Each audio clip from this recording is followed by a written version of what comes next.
معلوم ہے کیوں؟ بغض ہے، کینہ کشی ہے۔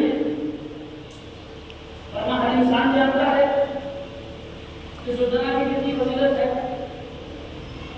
اور جنبے کی کتنی فضیلت ہے۔ ہم جناب ابراہیم اور جناب اسماعیل کو برا نہیں کہتے ہیں، نبی مانتے ہیں، لیکن ہم ان کی بھی زندگی اٹھا کے اگر دیکھتے ہیں تو ہمیں وہ بھی در حسین سے ہی بہت مانتے ہوئے نظر آتے ہیں۔ جناب ابراہیم جناب اسماعیل نبی ہیں، میں بھی مانتا ہوں، میں ان کو بھی مانتا ہوں، حسین کو بھی مانتا ہوں، لیکن آپ ابراہیم کو مانتے ہیں، اسماعیل کو مانتے ہیں، حسین کو نہیں مانتے ہیں۔ سنا دو کیا کہنے آیا ہوں؟ اسماعیل سے بڑی محبت ہے۔ کون اسماعیل، کون ابراہیم اور کون حسین، دونوں میں فرق بتا دوں۔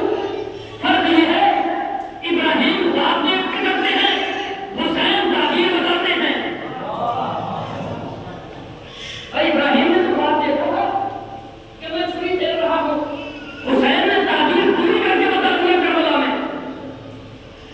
آپ نہیں دیکھا تھا حسین نے، حسین نے پوری کی پوری تعبیر سنا دی تھی بیٹوں کو قربان کر کے۔ یہ فرق ہے حسین نے اور جناب ابراہیم نے۔ مولانا آپ نبی کو مانتے ہیں لیکن صحابہ کو ایک دم نہیں مانتے۔ میں مانتا ہوں، میں نبی کو بھی مانتا ہوں، صحابہ کرام کو بھی مانتا ہوں۔ بس آپ کو جلن ہے حسین سے، عزادار حسین سے۔ ہم سب کو مانتے ہیں، یہ جو آپ دین عمل کرتے ہیں، قبر کو تقسیم کرتے ہیں، اس سے کیا فائدہ ہے مولانا آپ کو؟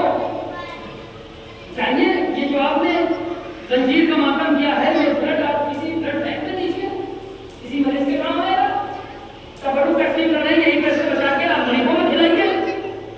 میں بہت بڑی بات کہنے جا رہا ہوں، مولا کے چاہنے والے بیٹھے نا، یہ زنجیر کا ماتم بند کرو، اور جو خون آپ بہاتے ہیں یہ خون کسی بلڈ بینک میں جا کے دو تاکہ کسی مریض کے کام آئے۔